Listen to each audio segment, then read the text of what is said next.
ओम साईं राम। हिकु दफ़ो हिकिड़ो वॾो एडवोकेट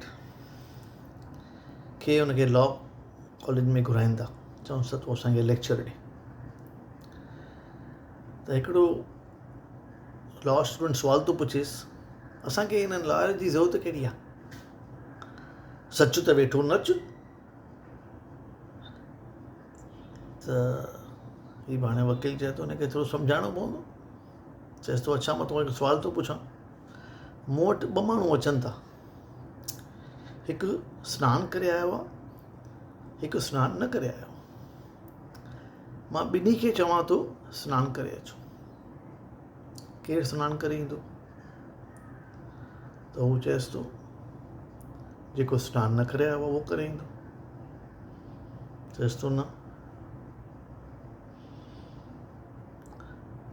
जेको सनानु करे आयो आहे उहो सनानु करे ईंदो, छाकाणि हुनखे सनान जी आदत आहे।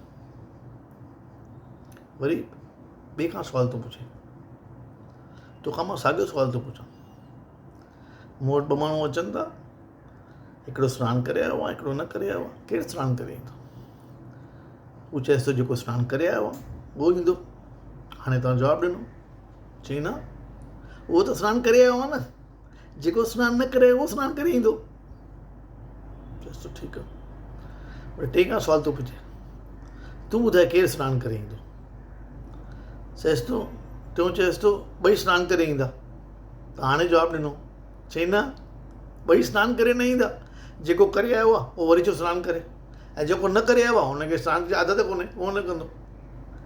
त पहिरियों छोकिरो पुछे थो तव्हां हिकिड़े ई सुवाल जा तव्हां टे जवाब ॿुधाइनि ऐं टई असांखे सही था लॻनि। चई इन लाइ वकील ज़रूरी आहे।